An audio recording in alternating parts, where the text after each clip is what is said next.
Bon matin à tous et à toutes. C'est une grande joie, un grand privilège pour moi d'être avec vous et de louer le Seigneur, le seul et unique Dieu de l'univers, avec vous. J'ai à cœur ce matin d'étudier avec vous le livre des Nombres, les chapitres 13 et 14. Euh, deux chapitres qui sont plutôt longs si on compare avec la longueur habituelle des chapitres du Nouveau Testament. Donc, on va certainement faire beaucoup de lecture, ce qui sera probablement un avantage parce que tout ce que je vais vous lire est absolument parfait. Contrairement au message que je vais vous livrer. Donc, vous aurez une proportion très élevée donc ce matin d'un message qui, j'espère, pourra surnaturellement, par le ministère de l'Esprit Saint, vous encourager dans vos peurs. Nous allons parler d'anxiété ce matin. J'ai intitulé le titre de mon message Les vrais géants ne sont pas dans le pays, ils sont dans ton cœur. Et c'est ce que nous allons voir ce matin. Nous sommes, pour bien comprendre, euh, après environ un an et des poussières, un an et quelques mois depuis la mer Rouge qui s'est ouverte en deux. Donc, on a eu les 10 plaies d'Égypte. Les enfants d'Israël, ils ont été délivrés par le Seigneur de la maison des esclaves en Égypte. Et là, ils ont malheureusement eu le temps d'être infidèles à quelques reprises, de murmurer. Et après quelques mois, ils sont arrivés au mont Sinaï. Au mont Sinaï où ils ont été stationnés environ un an, le temps de recevoir les 10 commandements, de construire le tabernacle, le temps de faire alliance entre l'Éternel et les enfants d'Israël, veau d'or, le livre du Lévitique, il s'écrit au complet. Donc là, nous sommes après un an et quelques mois. On est sorti d'Égypte, on a fait alliance, on a le tabernacle et on s'apprête à rentrer dans le pays de la promesse.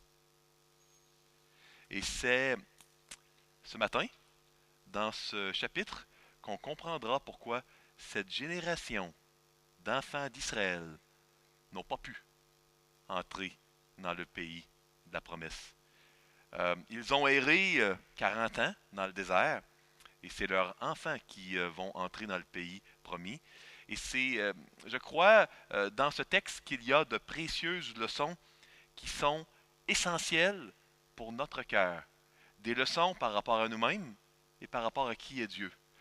Dans la première épître de Paul aux Corinthiens, le Seigneur nous dit que les événements du livre des Nombres, dans les versets 1 jusqu'à 10, ont été écrits pour nous, les chrétiens, parce que nous avons également des cœurs mauvais et nous avons besoin de réaliser qui est Dieu pour ne pas imiter leurs exemples. On va donc voir dans les chapitres 13 et 14 l'envoi des 12 espions pour explorer le pays de Canaan, le rapport des 12, le murmure de l'Assemblée d'Israël, le châtiment de Dieu et l'attaque manquée. Euh, Ici, c'est certainement un peu petit, mais vous pouvez voir le parcours ici de Kadesh. On n'est pas si loin de l'Égypte ici.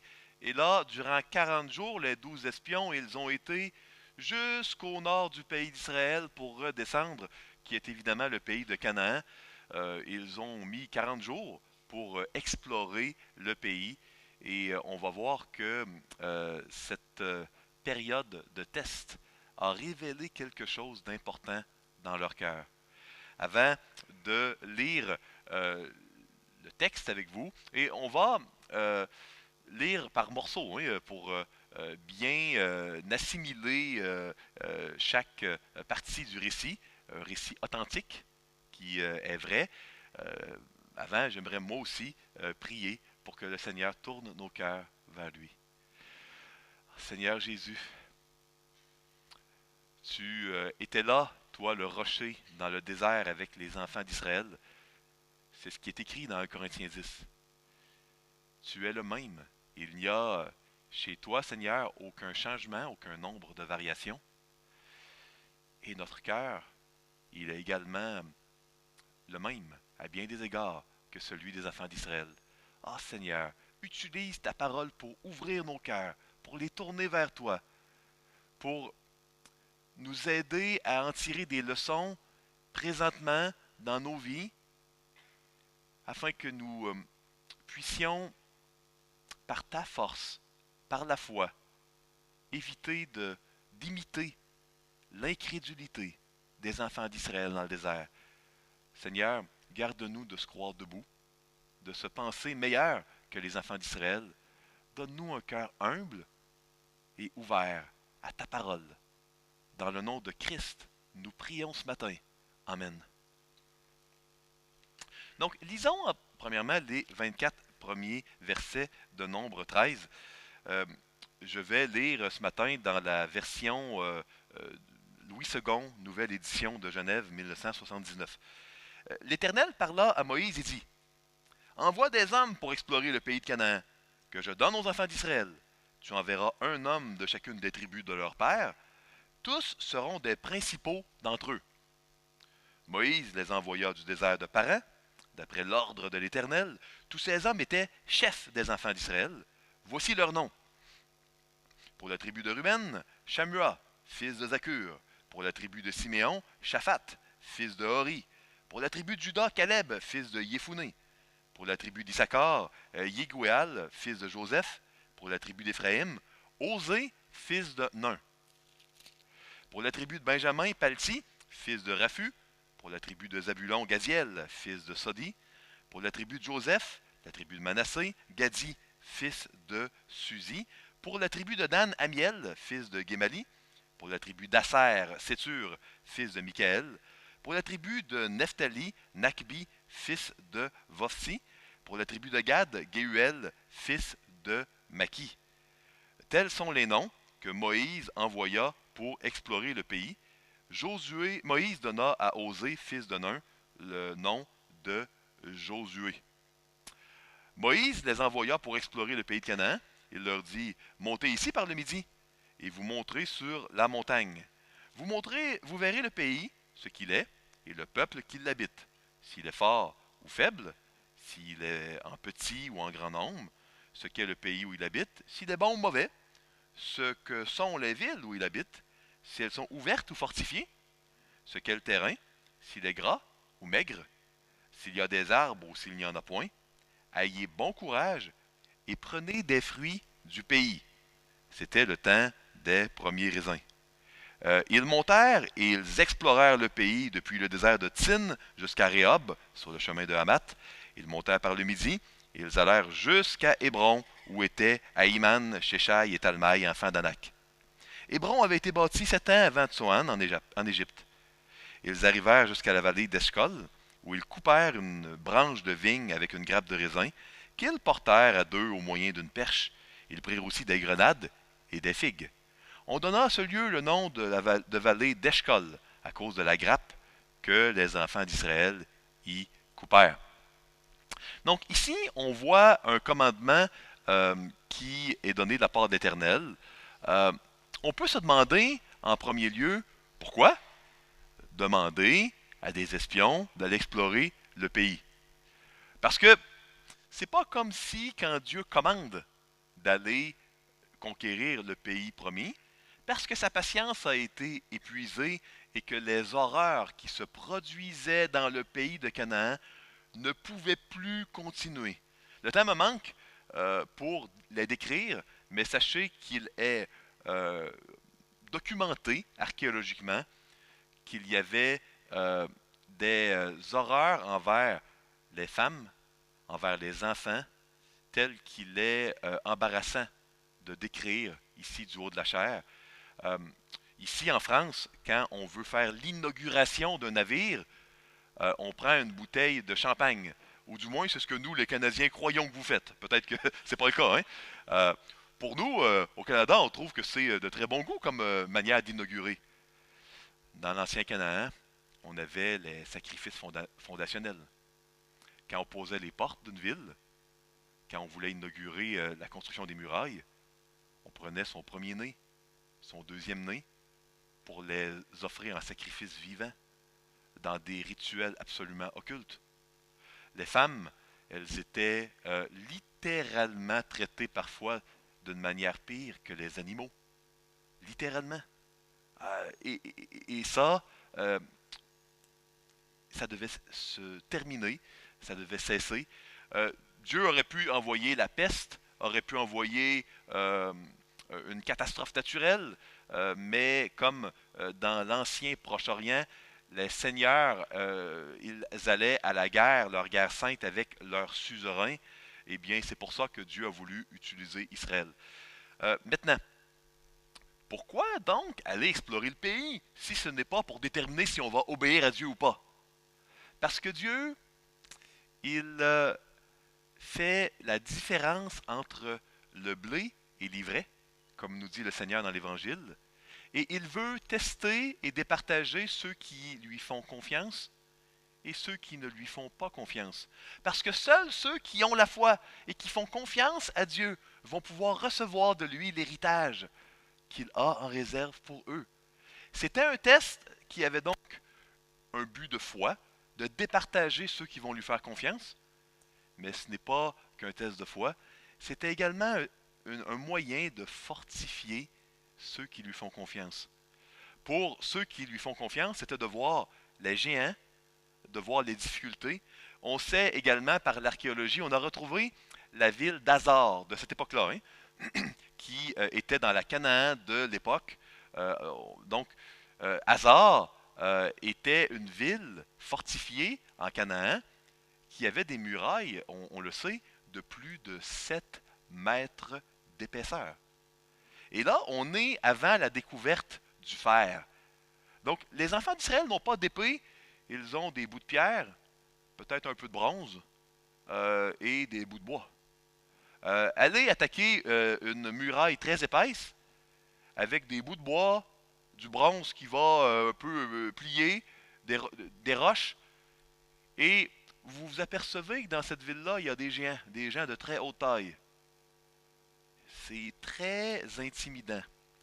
C'était un test de foi parce qu'il y avait l'opportunité de croire que ce Dieu qui a ouvert la mer Rouge en deux, qui a fait les 10 plaies d'Égypte, qui a amené la conquête d'une des armées les plus puissantes de l'époque, l'armée égyptienne, ça va être facile pour Dieu. Et on va être tout simplement édifié et émerveillé de voir tout ce qu'il va faire. Et c'était donc un test pour départager ceux qui lui font confiance, mais un test pour fortifier également ceux qui vont lui faire confiance, ceux qui ne seront pas incrédules. Ici, on voit qu'il y a 12 chefs, 12 personnes très hauts dans la hiérarchie des différentes tribus qui vont aller faire l'espionnage durant 40 jours. C'est littéralement 40 jours. C'est cohérent avec espionner un pays comme ça. Et Dieu se plaît souvent à utiliser littéralement ce genre de période pour des périodes de test. 40 jours comme pour euh, David et Goliath, le défi 40 jours également comme Jésus dans le désert, 40 jours également comme dans Genèse chapitre 9, c'est souvent une période de test dans les Écritures 40 jours, tout en étant littéralement ce qui s'est produit. Moi, avant d'aller à la suite, qui est très instructive, je voulais mentionner un élément intéressant.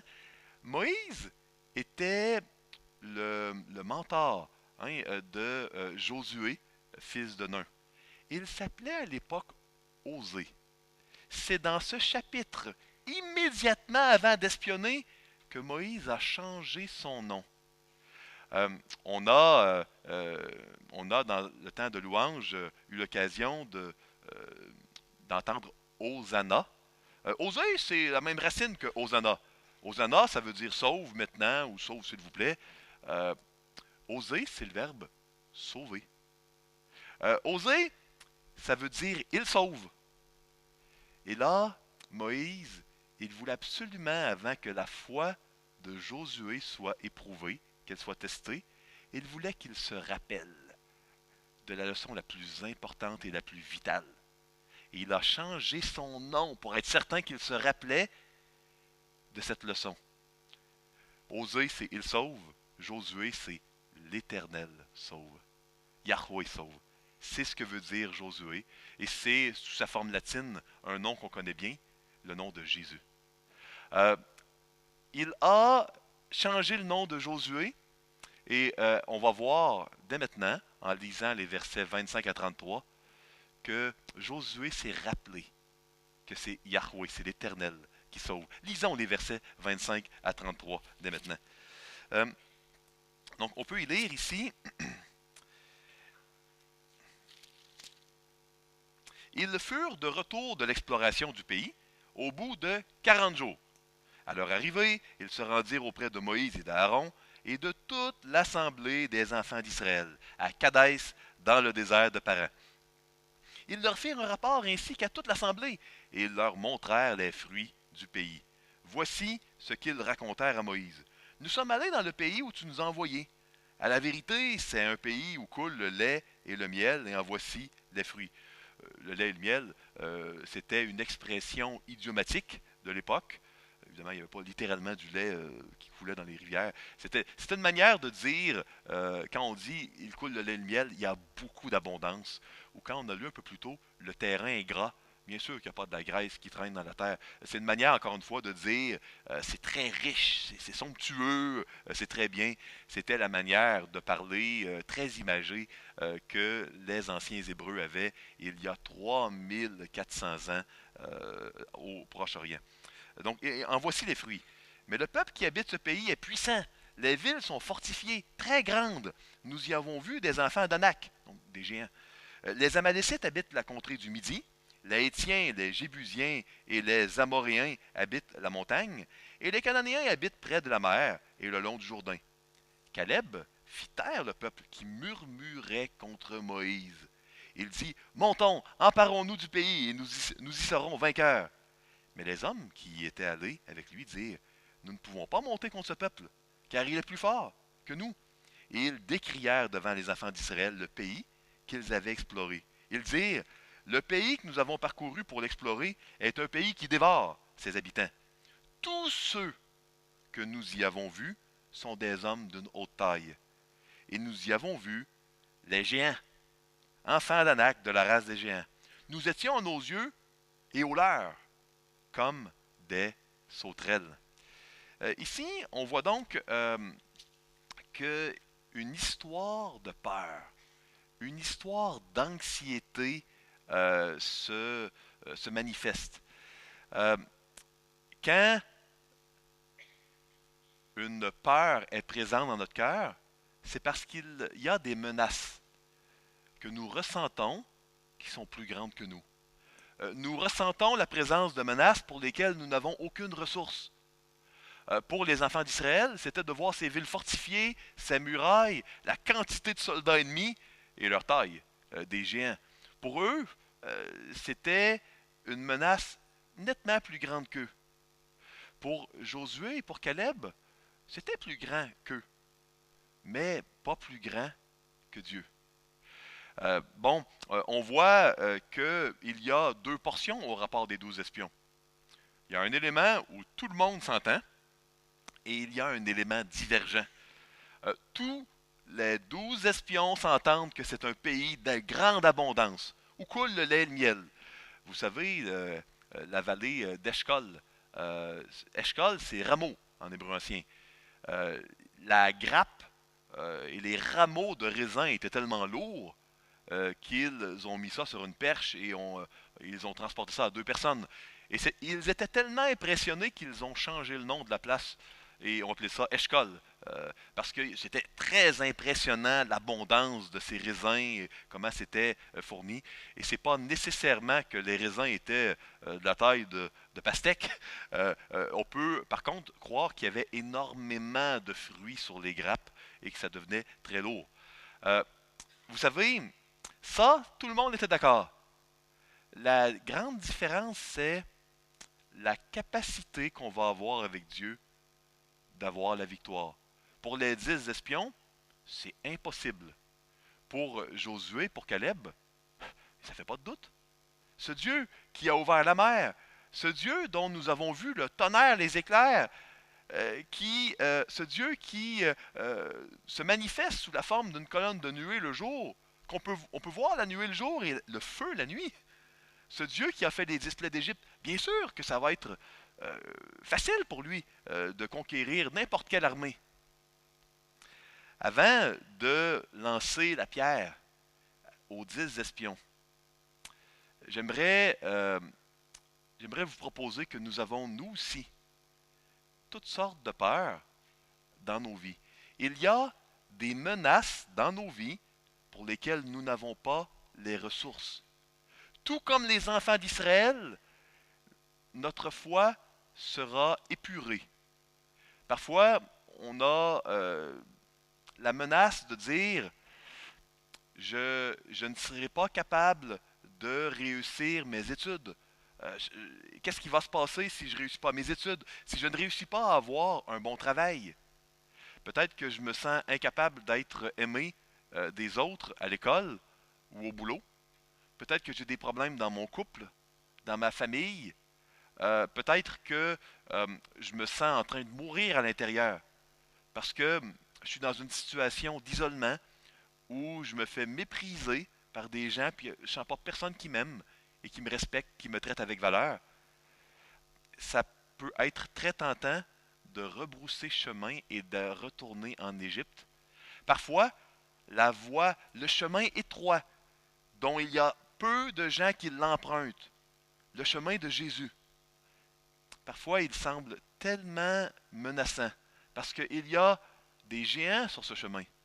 Et on se demande, ouais, j'ai pas la force de conquérir ces géants. Mais dans le chemin large, à côté, il n'y a pas de géants. Peut-être que je devrais retourner. Quand on dit que nos peurs, que les menaces sur notre route, ils sont plus grandes que Dieu, ça revient à dire que Dieu est plus petit. Est plus petit que nos peurs, est plus petit que les menaces sur notre route. Et c'est ça le problème. La foi, c'est de croire que, bien qu'il y a tellement de choses qui nous dépassent dans nos vies, Dieu est infiniment plus grand que n'importe quelle menace sur notre route. J'ai beaucoup aimé les chants durant la période de louange. Je trouve qu'ils préparaient nos cœurs à recevoir le message aujourd'hui. Dieu est plus grand, plus puissant, plus fort que n'importe quelle menace sur notre route. Et le Seigneur, il nous a donné, nous aussi, un pays promis, infiniment mieux que celui des Cananéens. Et ce pays-là, il va nous le donner. Il va prendre soin de nous. Le Seigneur tient toujours ses promesses. Nous devons décider de lui faire confiance. Et ça, c'est bon pour tout le monde ici. S'il y a des gens qui ne connaissent pas le Seigneur, vous avez une décision à prendre par rapport à l'appel qui est fait de l'Évangile. Est-ce que vous voulez être vous-même le roi de vos vies et aller dans le pays de votre choix, ou vous voulez recevoir, mais ça c'est seulement possible par la foi, la vie éternelle avec le Seigneur et le royaume éternel après votre vie sur terre? C'est possible uniquement par la foi et il n'y aura jamais de géant sur votre route plus grand que le Seigneur Jésus. Et ça, c'est un message pour ceux qui peut-être sont en visite ici, qui ne connaissent pas Jésus. Mettez votre foi en lui, repentez-vous, devenez enfants de Dieu. Si vous êtes des enfants de Dieu, il va y avoir des tentations multiples. Et cette tentation-là, elle est souvent entremêlée d'anxiété. Ici, on voit dans les 10 espions que leur jugement est graduellement déformé. L'anxiété, ça commence tout petit.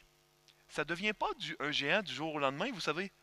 L'anxiété, ça commence par un constat d'une menace plus grande que soi. Mais regardez de quelle manière l'anxiété va évoluer. On va avoir les enfants d'Israël qui, au départ, vont dire qu'il y a le lait et le miel, des villes fortifiées et des enfants d'Anak. Et là, quand ils voient que Josué et Caleb veulent y aller, ouf, là, ça s'intensifie. Regardez bien ce qu'ils vont dire. il répète qu'il y a des enfants d'Anak et des géants. Et là, soudainement, on voit qu'ils disent le pays que nous avons parcouru pour l'explorer est un pays qui dévore ses habitants. Là, c'est rendu que le pays dévore. Donc, c'est une place dangereuse. Et là, il n'y a plus seulement quelques géants. Tous ceux que nous y avons vus sont des hommes de nos tailles. Permettez-moi d'en douter. L'articulation dans Josué hein, et dans Nombre nous montre que oui, il y avait des géants, mais tous n'étaient pas des géants. Mais là, le pays dévore, tout le monde sont des géants. Et puis là, ça se corse encore. Écoutez, à la fin, euh, on était comme des sauterelles à leurs yeux, à nos yeux. Bon, faut pas charrier, hein. Avez-vous déjà vu une sauterelle? Je veux bien croire ils sont costauds, mais des sauterelles. Voyez-vous comment l'anxiété amène une intensification de la peur. Plus le chapitre continue et plus il se permet d'aller dans des conversations qui sont qui minimisent et diminuent Dieu et qui mettent le focus sur les géants. Le géant, il grandit. Et ça termine par un commentaire pathétique et sordide. À la fin, et nous étions à leurs yeux comme des sauterelles. Je doute qu'ils aient eu de longues discussions avec les géants pour leur dire partage-moi comment tu me vois. Parce que moi j'ai l'impression que tu es beaucoup plus grand, mais je voudrais comprendre comment toi tu me vois. Euh, impossible. Impossible qu'ils sachent comment les géants les voyaient. Donc, là, c'est rendu que tout le monde sont des géants, ils vont se faire dévorer, ils sont comme des sauterelles et même, ils pensent que les gens les voient comme ça. Est-ce que ça vous est déjà arrivé d'assumer que vous connaissez ce qui est dans le cœur de quelqu'un? Et là, ça vous fait de plus en plus peur. Moi, oui. Et ça, c'est un symptôme de quand on met Dieu de côté et qu'on se concentre sur nos peurs. La peur, elle va nous dire, concentre-toi sur moi, donne-moi toute la place. Le Seigneur, il va dire, non, petit troupeau, le Père céleste a cru bon de te donner le royaume. À chaque jour suffit sa peine. Aucune tentation ne vous a été donnée qui n'ait été humaine. Et Dieu qui est fidèle ne permettra pas que vous soyez tentés au-delà de vos forces. Lisons maintenant les versets 1 à 10. J'ai bien peur que ça se corse encore et qu'on descende toujours plus bas de la part des incrédules. Verset 14, chapitre 14, verset 1 à 10. Toute l'assemblée éleva la voix et poussa des cris, et le peuple pleura pendant la nuit. Tous les enfants d'Israël murmurèrent contre Moïse et Aaron, et toute l'assemblée leur dit, que ne sommes-nous morts dans le pays d'Égypte, ou que ne sommes-nous morts dans ce désert? Pourquoi l'Éternel nous fait-il aller dans ce pays où nous tomberons par l'épée, où nos femmes et nos petits-enfants deviendront de proie? Ne vaut-il pas mieux pour nous retourner en Égypte? Et ils se dirent l'un à l'autre, nommons un chef, et retournons en Égypte. Moïse et Aaron tombèrent sur leur visage en présence de toute l'assemblée réunie des enfants d'Israël. Et parmi ceux qui avaient exploré le pays, Josué, fils de Nun, et Caleb, fils de Yéphoné, déchirèrent leurs vêtements. Ils parlèrent ainsi à l'assemblée des enfants d'Israël. Le pays que nous avons parcouru pour l'explorer est un pays très bon, excellent. Si l'Éternel nous est favorable, il nous mènera dans ce pays et nous le donnera. C'est un pays où coule le lait et le miel. Seulement ne soyez point rebelles contre l'Éternel, et ne craignez point les gens de ce pays, car ils nous serviront de pâture. Ils n'ont plus d'ombrage pour les couvrir. Quand on est dans le désert, l'ombre, c'est la protection, donc il n'y a plus de protection, il n'y a plus d'ombrage. L'Éternel est avec nous, ne les craignez point. Toute l'assemblée parlait de les lapider. Lorsque la gloire de l'Éternel apparut sur la tente d'assignation devant tous les enfants d'Israël. Donc ici, de continuer à converser sur les peurs et sur l'incapacité de Dieu d'être plus fort que les peurs. Qu'est-ce que ça donne? Ça donne de plus en plus de peur, mais il y a une nouvelle chose qui survient. Il survient une colère et une haine envers ceux qui disent le contraire. Soudainement, quand la peur est assez grande, les gens qui disent qu'on devrait y aller et faire confiance à Dieu deviennent les ennemis et on parle de les tuer. On est à un point où on voudrait retourner en Égypte. Vous savez, moi, si j'ai le choix de mourir entre deux endroits, un endroit où je vais être esclave et un endroit où je vais être dans l'abondance, Tant qu'à avoir la peur de mourir, des risques de mourir, pourquoi pas mourir dans une place d'abondance, n'est-ce pas? Voyez-vous comment il n'y a pas de logique? Ils disent que c'est préférable de mourir en Égypte que dans le pays promis lors d'un combat. En Égypte, ils ne seront pas les bienvenus. Hein? Après les displays d'Égypte et la mort de Pharaon, des premiers-nés, la mer Rouge, ils ne seront pas les bienvenus en Égypte. C'est une mort assurée. Il n'y a pas aucune logique derrière cela. Quand on met Dieu sur la banquette arrière, notre cœur, il s'endurcit. Plus on le laisse en arrière longtemps, plus on va s'endurcir. Plus nous allons participer à des conversations mensongères, diaboliques, des conversations qui rendent Dieu tout petit et qui rendent les autres, nos ennemis, très très très grands. Plus nous persistons dans ces conversations, plus notre cœur grandira dans sa crainte des hommes et dans sa haine pour ceux que Dieu dise qu'il est le plus grand. Une haine tellement grande qu'on veut tuer Moïse, tuer Aaron, tuer Josué et Caleb. Ne soyez pas surpris si vous restez fidèles à la vérité, malgré toute la douceur et l'amour dont vous allez avoir, de voir des gens qui vont vous en vouloir et être en colère contre vous.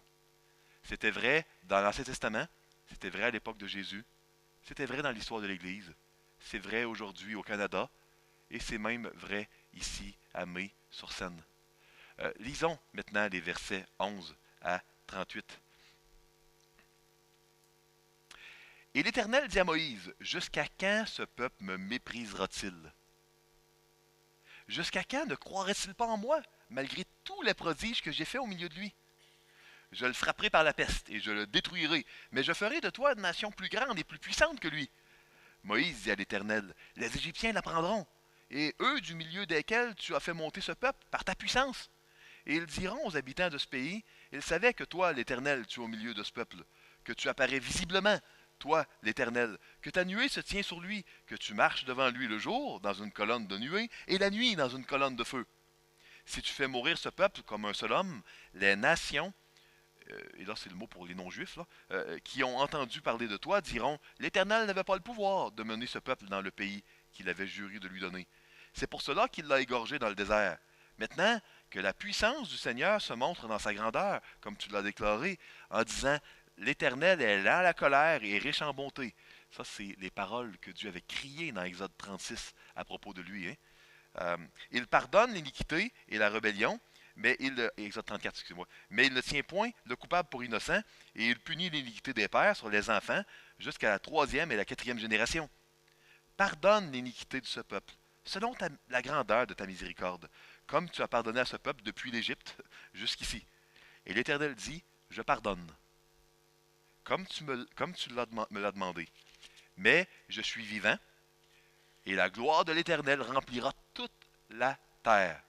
Tous ceux qui ont vu ma gloire et les prodiges que j'ai faits en Égypte et dans le désert, qui m'ont tenté déjà 10 fois, et qui n'ont point écouté ma voix, tous ceux-là ne verront point le pays que j'ai juré à leur père de leur donner.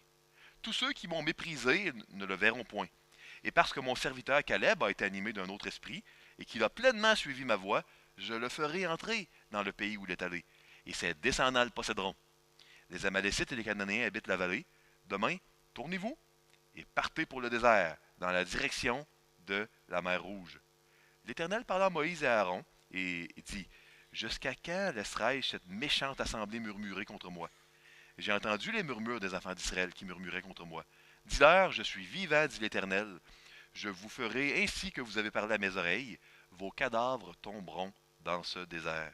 Vous tous, dont on a fait le dénombrement, en vous comptant depuis l'âge de 20 ans et au-dessus, et qui avez murmuré contre moi, vous n'entrerez point dans le pays que j'avais juré de vous faire habiter, excepté Caleb, fils de Yéphoné, et Josué, fils de Nun. Je fais une parenthèse. Parfois, il y a des gens qui vont lire Nombre chapitre 1 avec le décompte de 603 000 personnes, 450 je crois, puis ils vont dire « Ah, c'est pas vrai, c'est exagéré, on peut pas prendre la Bible littéralement. » Il semble que Dieu, dans son dialogue avec Moïse, lui, le prend littéralement. Il parle de dénombrement, et c'est ces gens-là du chapitre 1 qui ont été dénombrés, qui ne rentreront pas dans le pays. Bien qu'on puisse interpréter les paraboles dans un contexte, quand on a un récit historique. On peut vraiment croire que Dieu dit toujours la vérité, sans exception. Je continue, verset 21. Et vos petits-enfants dont vous avez dit, ils deviendront de proie, je les y ferai entrer, et ils connaîtront le pays que vous avez dédaigné. Vos cadavres, vous, tomberont dans le désert, et vos enfants seront nomades, 40 années dans le désert, et porteront la peine de vos infidélités, jusqu'à ce que vos cadavres soient tous tombés dans le désert. De même que vous avez mis 40 jours à explorer le pays, vous porterez la peine de vos iniquités par 40 années, une année pour chaque jour, et vous saurez, écoutez bien ça, ce que c'est que d'être privé de ma présence. Moi, l'Éternel, j'ai parlé, et c'est ainsi que je traiterai cette méchante assemblée qui s'est réunie contre moi. Ils seront consumés dans ce désert, et ils y mourront. Les hommes que Moïse avait envoyés pour explorer le pays, et qui à leur retour avaient fait murmurer contre lui toute l'assemblée, en décriant le pays, ces hommes qui avaient décrié le pays moururent, frappés d'une plaie devant l'Éternel. Josué, fils de Nun, et Caleb, fils de Yéphoné, restèrent seuls vivants parmi tous ces hommes qui étaient allés pour explorer le pays. Donc ici, on voit vraiment que euh, Dieu a donné ce que les enfants d'Israël voulaient. Ils ne voulaient pas aller dans le pays promis. Ben, ils ne seront pas allés dans le pays promis. Et ils ne verront pas le pays promis. Hébreux, chapitre 2 et 3, nous donnent de précieuses indications pour comprendre que ces gens-là ont été incrédules et n'iront pas dans le pays promis. Et il semble, selon Hébreux 2 et 3, que c'est le vrai pays promis également qu'ils ne verront pas pour plusieurs. Hein. Sans la foi, impossible d'être agréable à Dieu. Pour être agréable à Dieu, on doit croire que Dieu existe et qu'il est le rémunérateur de ceux qui le cherchent. On voit dans ce passage quelque chose qui peut être assez spécial, assez particulier. Pourquoi Dieu dit qu'il va détruire tout? Et soudainement, euh, bon, Moïse intercède et là, Dieu changer d'idée. Ça vous semble pas particulier? Un peu curieux que Dieu semble changer d'avis? Genre, on aurait cru que Dieu fait la bonne décision dès le départ et que, bien sûr, que s'il dit quelque chose, c'est la bonne chose et il va continuer. Pourquoi ce dialogue? Parce que s'il y a une chose qu'on a besoin de comprendre, nous, les chrétiens du Nouveau Testament, pour être capable d'appliquer ça à nos vies, c'est qu'il y a une chose qui permet de nous sauver de nos péchés. Et ça, cette chose-là, elle commence par I, et c'est le mot intercession. L'intercession, si c'est fait par la bonne personne, cela nous permet de trébucher dans notre vie chrétienne et de rentrer quand même dans le pays promis. Si maintenant nous avons vraiment mis notre confiance en Dieu, ce qui n'était pas le cas des enfants ici, et encore, vous allez lire énormément de choses qui vont se passer. Une des pires rébellions de tout le livre des Nombres se passera dans Nombres chapitre 25. Ce sera les enfants hein, de ces méchants Israélites, mais l'intercession, une fois de plus, leur permettra d'entrer dans le pays promis. Le Nouveau Testament nous dit que l'intercesseur, il y en a un seul intermédiaire entre nous et Dieu, et il s'appelle Jésus. Jésus est l'intermédiaire, est celui qui nous pardonne nos péchés, est celui qui nous permet d'entrer dans le pays promis malgré nos infidélités. Mais il ne faut pas le rejeter en disant on va le lapider et en nommer un autre et retourner en Égypte. Parce que si on met de côté notre intercesseur, qui va intercéder pour nous? Qui sera notre avocat auprès du Père quand on va pécher?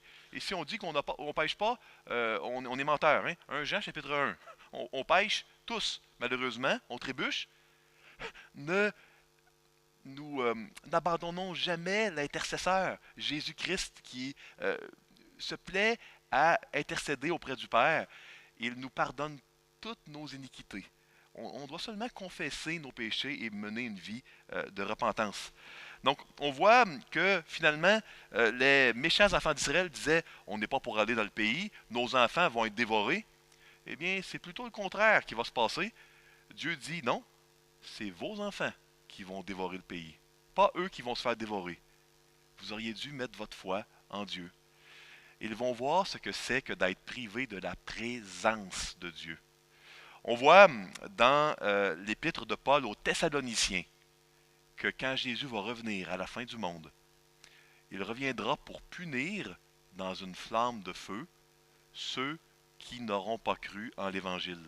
Ces paroles semblent extrêmement dures et il faut comprendre, et moi j'aime bien quand C.S. Lewis, l'écrivain britannique, dit que l'enfer est le plus grand monument de la liberté humaine qu'on peut trouver.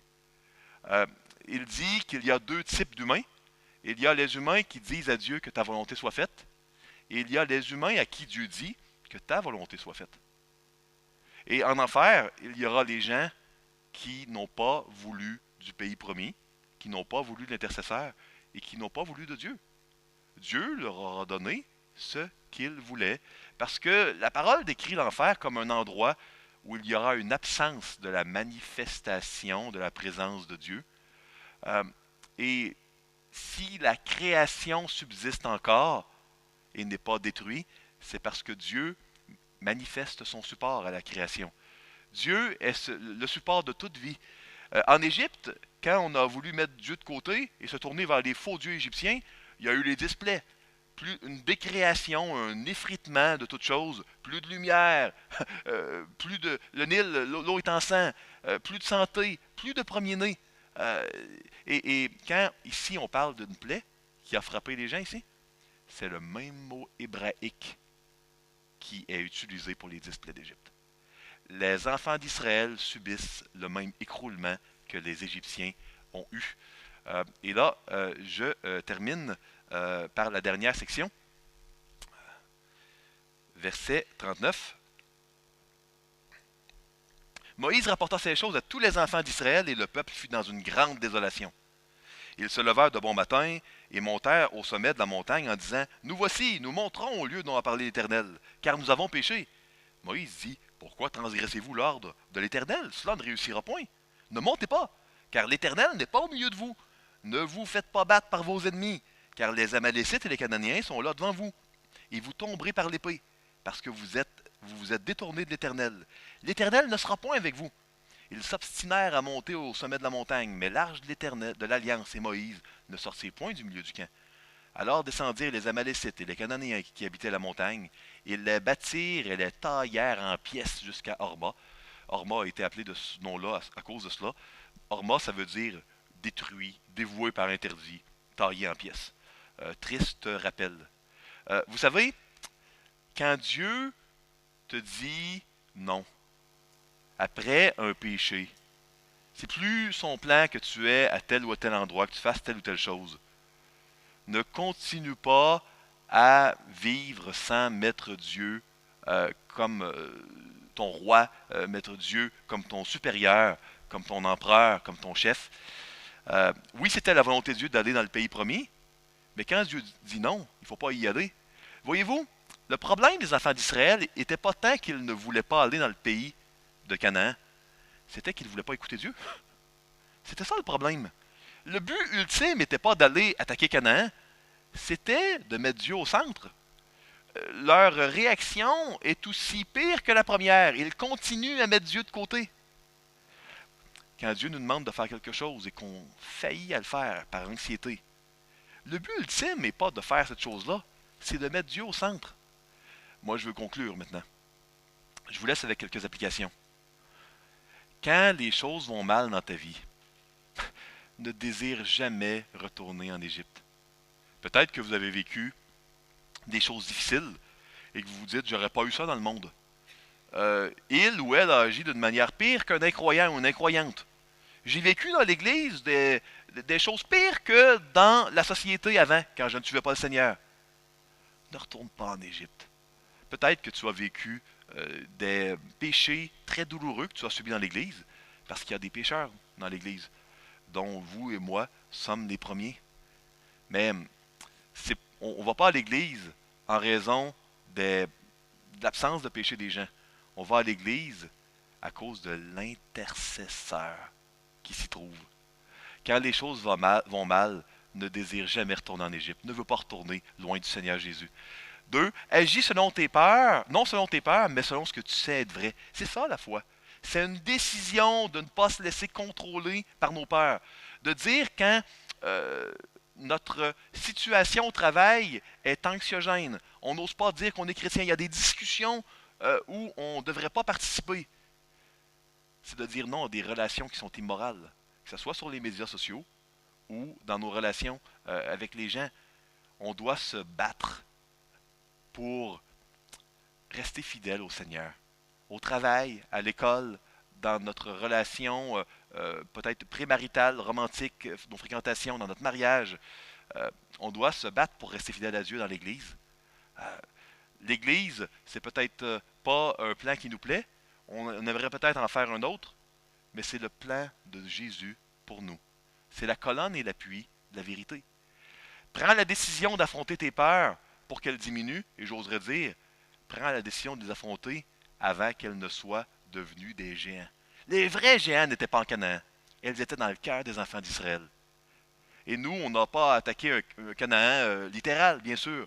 On se bat contre nos péchés, c'est ça notre combat. Et les géants, ils sont parfois très grands si on ne les attaque pas quand le Seigneur nous dit de les attaquer. De quelle conversation te nourris-tu? Vous savez, les 10 espions, ils ont consolidé Dieu, il est plus petit, il est pas assez grand, Dieu, bien sûr. Et même, on s'oppose et on met un odieux et une haine envers ceux qui disent la vérité. De quelle conversation? Ne te nourris pas de conversations qui vont te détruire. De quelle convoitise te domine? Ici, c'était la peur des hommes. Il y a eu un effet d'entraînement, bien sûr. Hein? Ils sont 600, 3000, donc il y a eu un effet d'entraînement, mais il y a la peur également de la souffrance, la peur de l'inconnu. On a besoin du Seigneur pour régner sur notre cœur. Suivre Dieu, cela veut dire avancer dans la direction qu'il nous pointe, malgré nos peurs. Et quand on le fait, Dieu nous donne sa paix et il rassure notre cœur. Il ne faut pas regarder aux autres, il faut regarder vers le ciel. C'est ça notre espérance et c'est là que nos yeux doivent demeurer fixés, surtout dans l'épreuve. Prions s'il vous plaît. Seigneur Dieu, merci parce que tu es plus grand que n'importe quel géant, n'importe quelle menace sur notre route. Que ce soit une menace financière, une dépendance à un péché, que ce soit de la drogue, de la pornographie, que ce soit de la dépendance affective, que ce soit, Seigneur, la peur des collègues au boulot, une relation difficile, de l'isolement, tu es plus grand que tout. Tu es le Dieu souverain. Tu contrôles toutes choses. Rien n'échappe à ta volonté. Ah, oh, Seigneur, console, fortifie nos cœurs, fortifie notre foi. Garde-nous fidèles jusqu'au bout, pour toi. Seigneur, garde-nous fidèles et obéissants, parce que tu es notre roi. Merci parce que tu promets que tu vas prendre soin de nous et que ce que tu as commencé, tu vas le compléter. Dans le nom de Jésus, Amen.